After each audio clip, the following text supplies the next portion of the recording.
안녕하세요. 판매자 시선으로 세상을 바라보는 꿈꾸는 이 팀장입니다. 이번 영상에서는요, 오늘의 집, 월간 흑자디 가려진 위험신호라는 주제로 한번 말씀드려 보려고 합니다.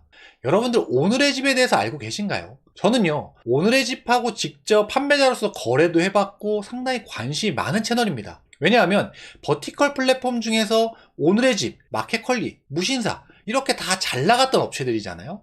그런데 무신사는 계속 잘 나가고 있고 마켓컬리는 한풀 꺾였고, 그리고 오늘의 집은 잘 나가다가 약간 꺾임 추세였는데 과연 어떻게 되고 있지? 이런 것들 때문에 상당히 관심이 많았었습니다.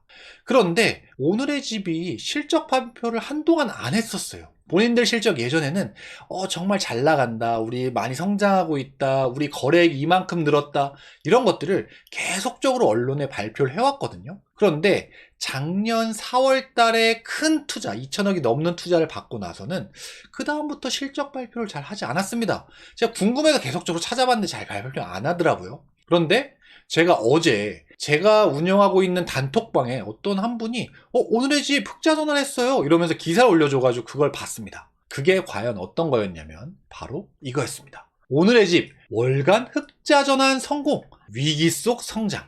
또 그리고 기사가요 막 따다다닥 붙어가지고 22개나 이런 기사들이 쫙 언론사별로 나왔죠.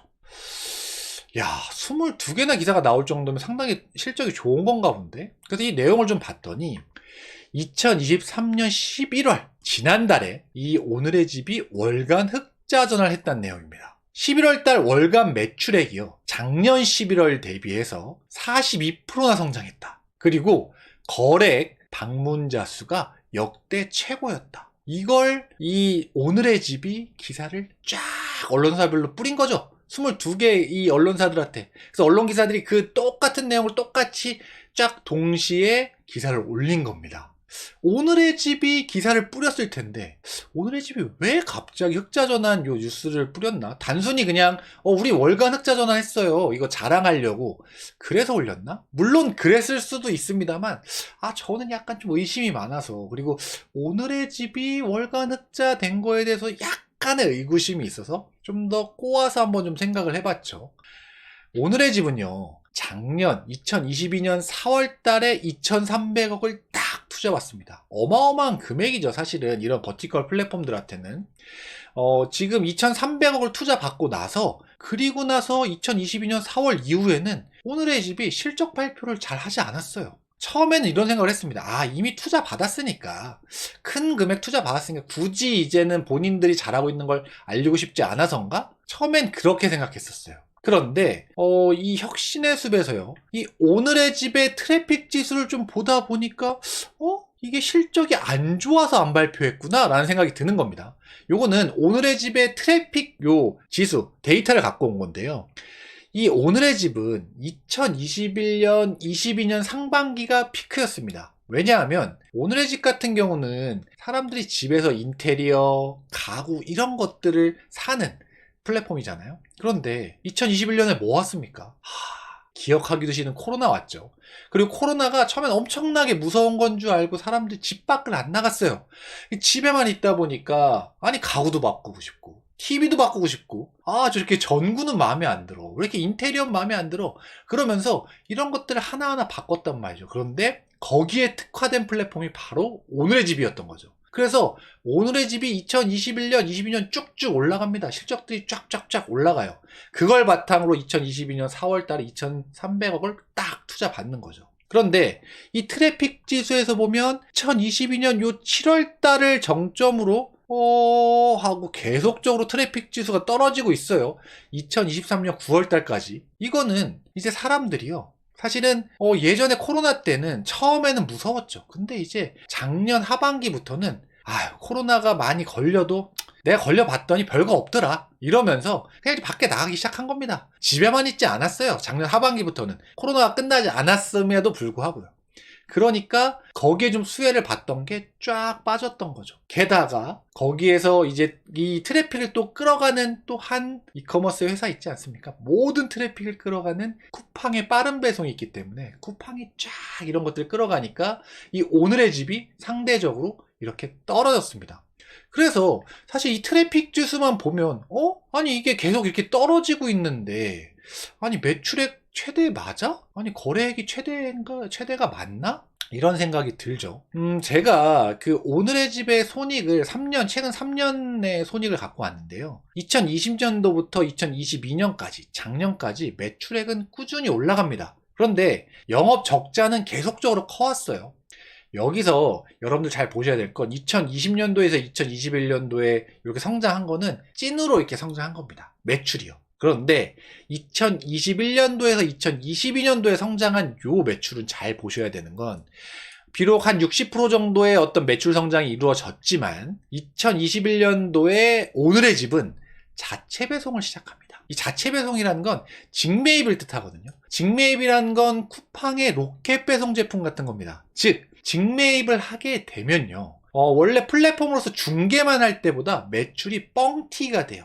똑같은 걸 팔아도 직매입 제품은 판 금액 전체가 매출로 되고요. 이 중개 플랫폼 역할을 할 때는 판 금액의 수수료, 오늘의 집이 받아가는 수수료만 매출로 계산하게 됩니다. 그러니까 직매입 비중이 높아지면 높아질수록 매출은 똑같은 거래액이어도 뻥튀기가 되는 거죠. 그러니까 2021년도에 자체 배송 직매입을 시작했기 때문에 이게 2022년도에 매출이 좀 뻥튀기 된 효과가 있습니다. 실질적으로 그래서 21년도와 22년도의 거래액은 큰 차이가 없거나 오히려 조금 줄었거나 조금 정도밖에 안 늘었을 겁니다. 별 차이가 없을 거라고 예상은 해요. 왜냐하면 저는 그렇게 생각을 하고 실제 발표를 한 적은 없기 때문에 정확하진 않지만 그냥 그렇게 예상을 하고 있습니다. 저는. 그런데 아까 말씀드렸던 것처럼 실적이 계속 안 좋다 보니까 2022년 4월 요 2,300억 투자받고 난 뒤에 어떤 본인들이 거래액이 늘었어요. 우리 방문자 수가 많아졌어요. 트래픽이 이만큼 높아졌어요. 이런 발표를 안 하는 거죠. 오늘의 집이요.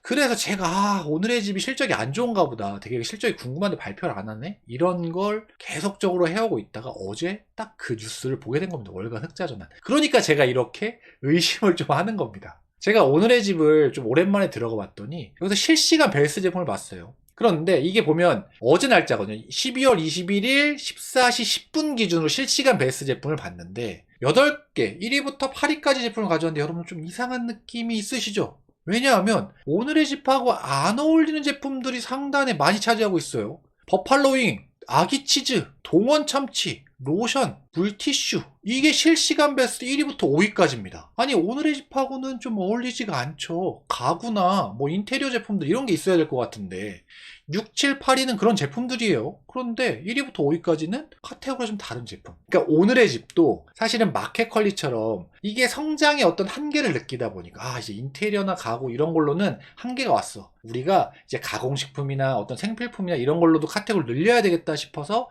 카테고리를 계속 늘리는 거죠. 그러다 보니 실시간 베스트에 이런 제품들이 상단에 올라가 있는 겁니다. 마켓컬리도 마켓이라는 이름을 떼고 컬리라는 이름으로 바꾼 다음에 뷰티컬리 출시했죠. 그리고 여러 가지 제품들을 카테고리로 늘려가고 있는데 마켓컬리는 거꾸로 가고 있죠. 이런 카테고리 늘렸음에도 매출이 약간 거꾸로 가고 실적이 거꾸로 가고 있는데 오늘의 집은 그나마 카테고리 늘리고 어쨌든 매출을 최대치를 기록하고 거래액도 최대치를 기록하고 있는 겁니다.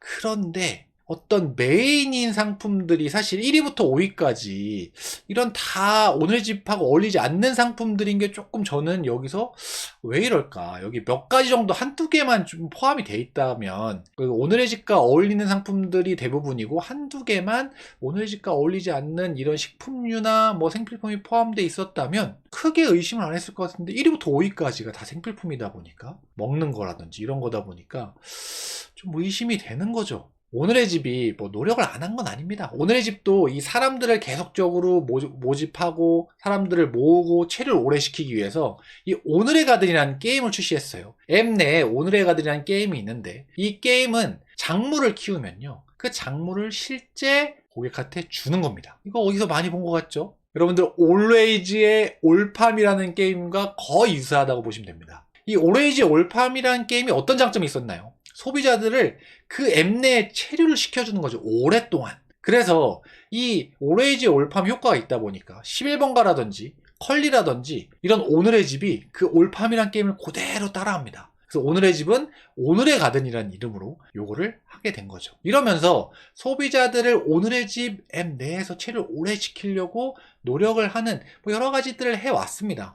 여기서 좀 번외로 좀 말씀을 드리면 오레이지의 올팜이 예전엔 참 신선했단 말이죠. 근데 물론 오레이지의 올팜이란 게임도 이 중국의 핀더더라는 회사의 그 게임을 그대로 복사해 온 겁니다. 그런데 어쨌든 국내에선 좀 신선해 보였는데 이제 11번가나 컬리나 이런 오늘의 집에서 그 올팜 게임을 그대로 따라하다 보니까 예전에 어떤 그런 장점은 좀 없어지지 않았을까? 그러면 오레이지의 메리츠 좀 사라진 느낌인데 오레이지가 아직도 잘 나갈까? 이런 의구심이 조금 들더라고요. 네, 뭐 어쨌든 다시 오늘의 집 쪽 얘기로 좀 돌아오면 이런 오늘의 가든이란 이런 게임도 출시하면서 어쨌든 노력은 계속적으로 하고 있었다. 그래서 이게 결국은 11월에 월간 매출 최고 그리고 거래액도 최고 이런 것들을 찍는데 이바지를 하지 않았을까라는 생각을 합니다. 다시 한번 좀 의심을 해보시죠. 왜 오레이지가 1년 넘게 실적 관련돼서 발표를 안 하다가 11월달 월간 흑자를 내고 이런 걸 기사로 발표를 했을까? 혹시 추가 투자 유치가 필요해서 이 가능성은 조금 낮긴 합니다. 왜냐하면 작년에 2,300억 투자받은 꽤 큰 금액이에요. 매년 4,500억 적자를 내더라도 4, 5년을 버틸 수 있는 금액입니다.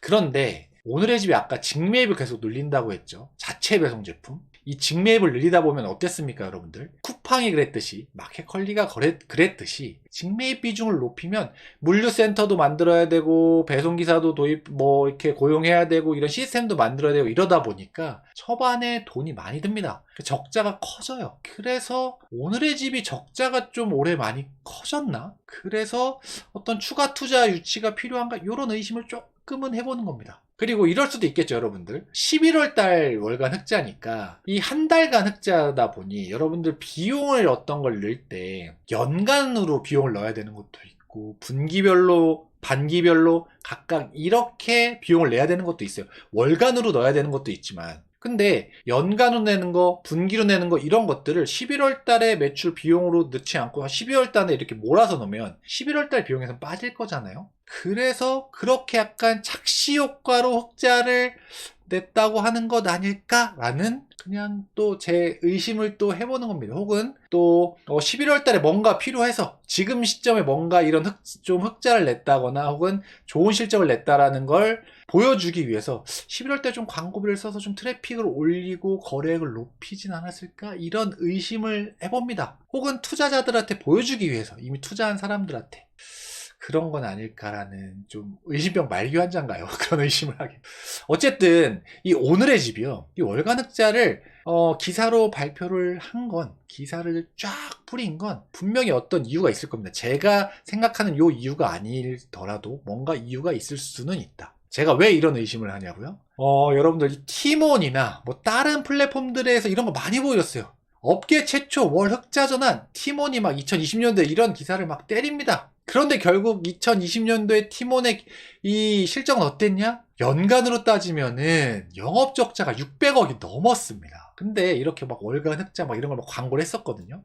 이때 티몬도 뭔가 추가 투자가 필요했고 막 이랬었던 시기였기 때문에 그래서 한번 또 저도 오늘의 집도 이런 거 아니야? 라는 한번 의심을 해보는 거죠. 하지만 아니길 바랍니다. 오늘의 집이 사실 이때 티몬처럼 자금 상황이 안 좋진 않아요. 작년에 큰 금액을 투자받았었기 때문에. 오늘의 집이 과연 이제 이 월간 흑자 전환을 바탕으로 해서 실제 이제 연간 흑자, 분기 흑자 이런 것들을 기록할 수 있을지 아니면 티몬처럼 반짝 월간 흑자를 기록하고 연간으로는 계속 안 좋은 실적을 기록할지는 좀 더 지켜봐야 될 것 같습니다. 오늘은요. 오늘의 집 월간 흑자 발표 뒤에 가려진 위험신호란 주제로 한번 제가 말씀드려 봤고요.